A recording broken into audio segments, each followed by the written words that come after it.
Hi. Stop if you've heard this one. A guy walks into a bar. He sits in front of the bartender and asks him for 3 shots of whiskey. He drinks the first, the second, the third, pauses for a while, pays the guy, walks away. Same thing happens week after that and the week after that. Until the bartender approaches the guy and asks him, man, I've got to know. Why do you need 3 shots of whiskey? I can give you one, I can pour you as much as you'd like. And he says, no, my friend, it's a tradition.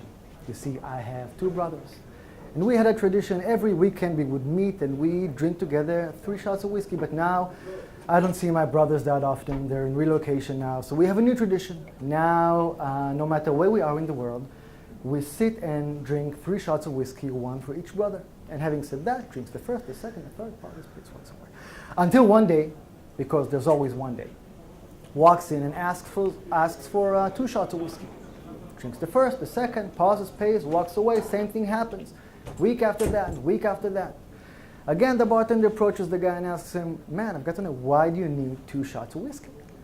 And he smiles and says, no, it's a tradition, my friend. You see, I have 2 brothers. And the bartender, he cuts him off and he says, no, that means you need 3 shots of whiskey. And he says, no, my friend. These are for my brothers. I promised my wife I haven't touched whiskey for a month now. Now, I like this story because I think it represents something that's very human in all of us, at least in my life, and that is this perpetual gap between our commitments and the reality that our actions create. Right? I see it a lot in my life, more often than I would like to. I see it in other people's lives, and I see it a lot in organizations. Right? And one of the places when you see that clearest is when it comes to innovation.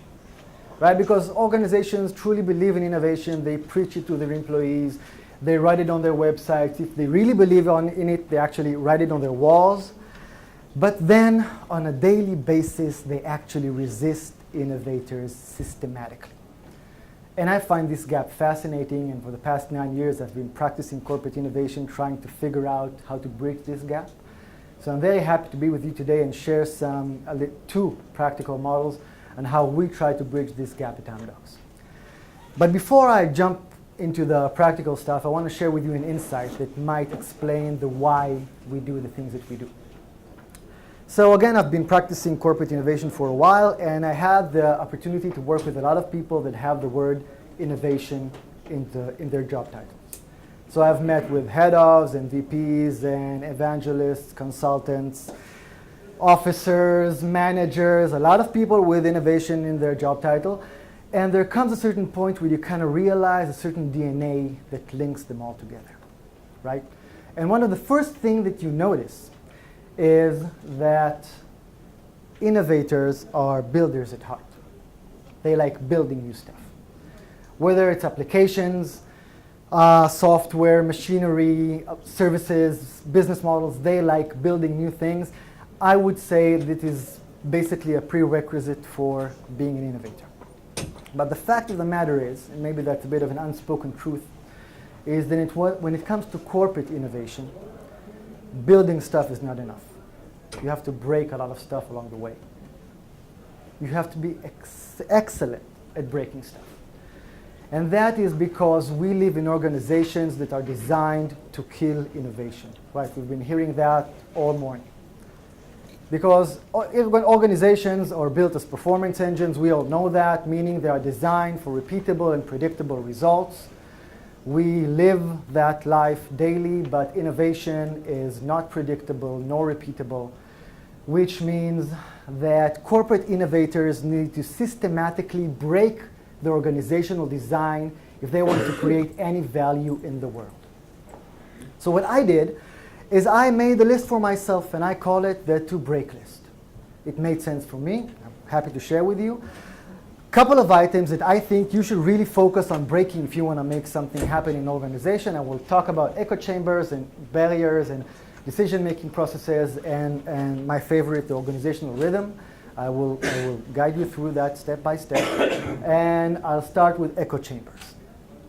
So organizations love talking about breaking silos. I think this is one of the places you see the commitment gap the clearest. Because we love talking about breaking silos, we're not really good at that. And the reason for that is that silos feel comfortable. They feel at home. Basically, it means that we sit with people that speak our language, share our paradigm of thought, and yes, tend to solve challenges the same way that we do. And it's extremely efficient, and it's extremely comfortable, and it works great if you are a performance engine, not so much when you're an innovator. It's no surprise that one of the leading indicators we see today in innovation research that can predict effective innovation is actually diversity, right? Diversity of gender, nationality, ethnography, and yes, professions, meaning diversity of points of view on the challenges that I'm trying to face. So it's no surprise that echo chambers is the first on my list. The second on my list is the barriers to your ecosystem. Again, we're hearing a lot of ecosystems in this day. Organizations for decades have been building walls around them to protect them from their surroundings. If we truly want to understand the origins of this design, we need to go back as far as the Industrial Revolution, where the first DNA of a modern organization was created. That's where the first war on IP and talent started, and correct me if I'm wrong, it's been like 150, 200 years since that revolution, and still, amazingly enough, this is the intuitive design for organizations. We're trying to protect ourselves. But it feels that we are more and more gaining an understanding that the biggest innovation resource an organization can have is actually outside its walls, in his ecosystem. That's why we're seeing a shift from NDAs and innovation labs innovating in secret, like Thomas Edison did once in Menlo Park, to models of open IP and open source and open crowdsourcing and different co-creation models, opening the doors.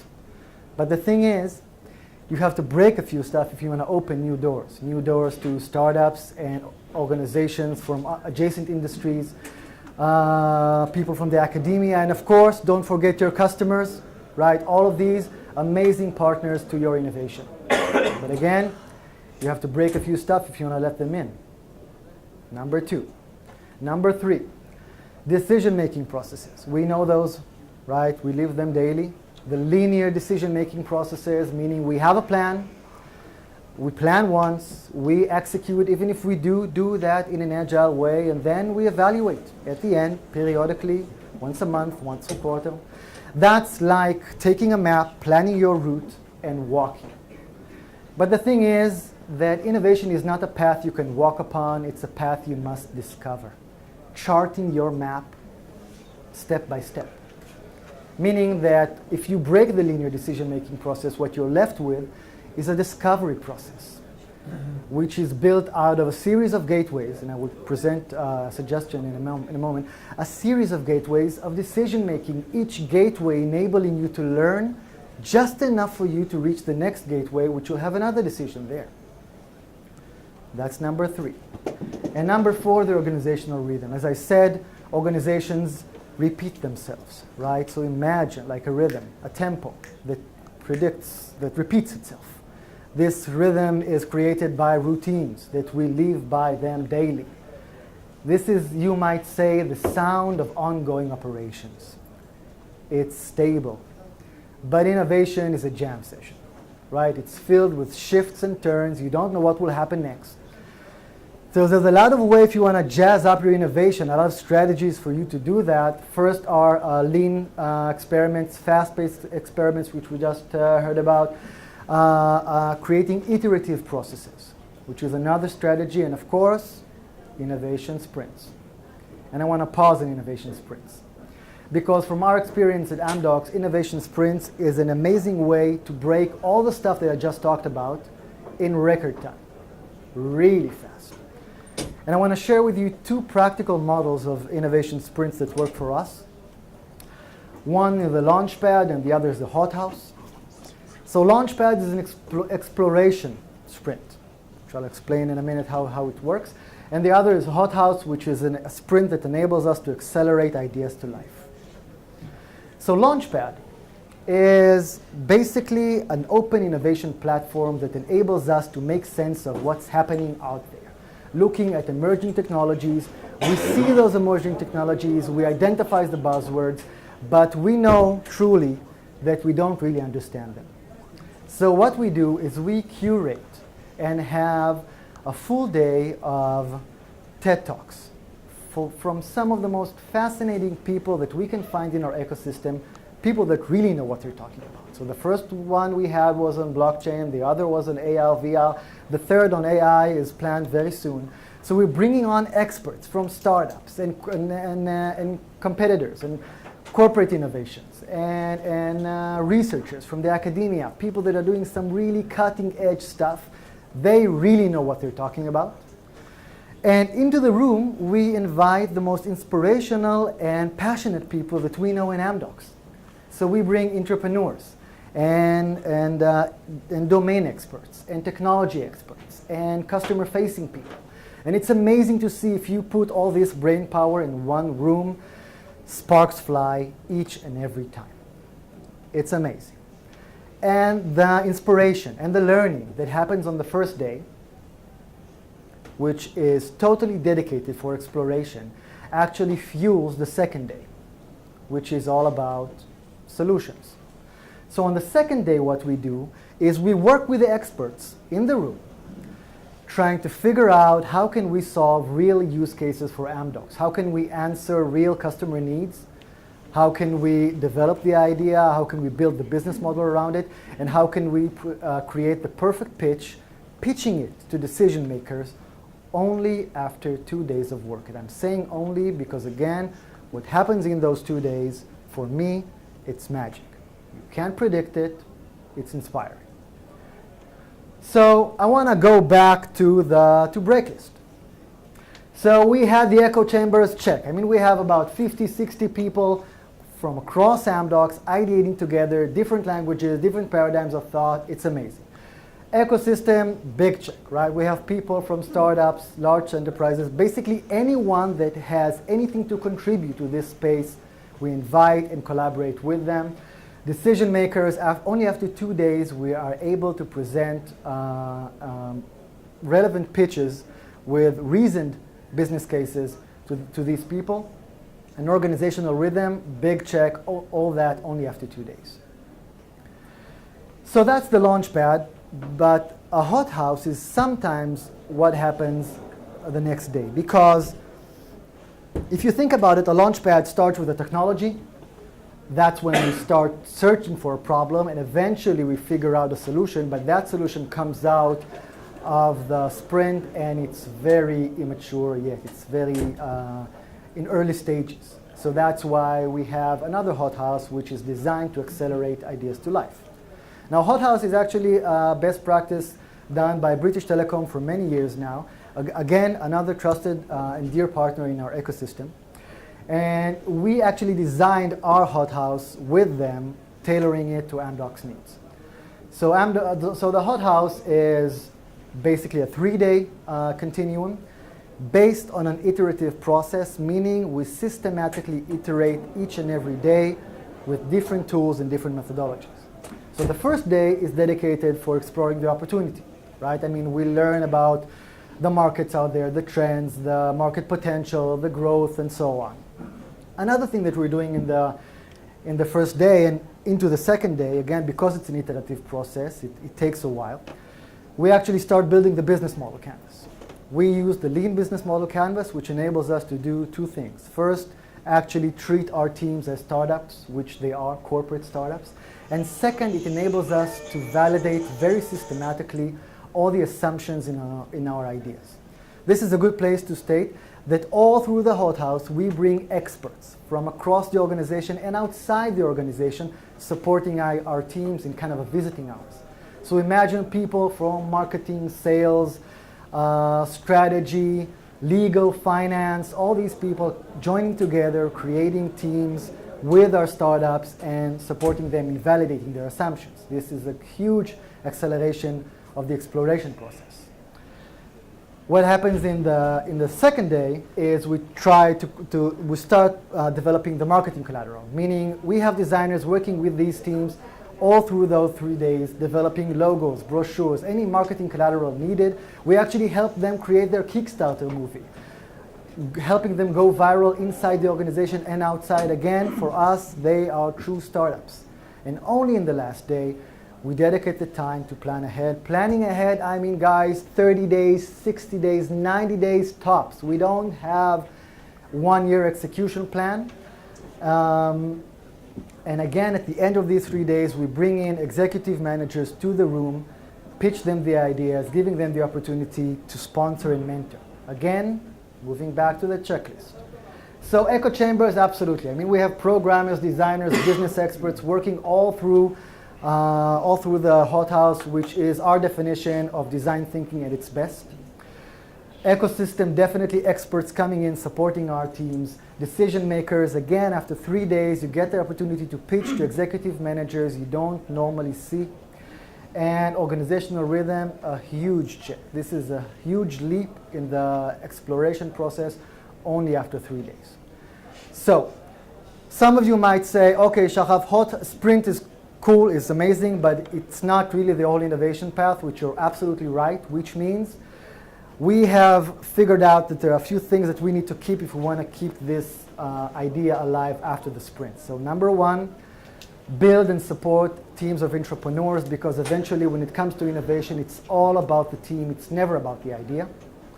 Secondly, engage executive managers as sponsors and mentors. We hear that a lot in the room. And last but not least, leave the room with a clear questions and plan. You know it will change, we know that, but there's a certain value of leaving the room with a certain direction. So, I have about 30 seconds left, so I want to leave you with 3 takeaways and 1 personal thing that I want to say. So first, be a builder and a breaker. You can't do one without the other if you're a corporate innovator. Second, reimagine structures and boundaries. Disregard rules that are not written for you. Remember, you are not a coherent part of the performance engines. You need to write your own rules. And last but not least, the faster you break, the further you get. And on a personal note, guys, please break the walls that stifle true potential. You know, it just might uncover a view of the future. Thank you.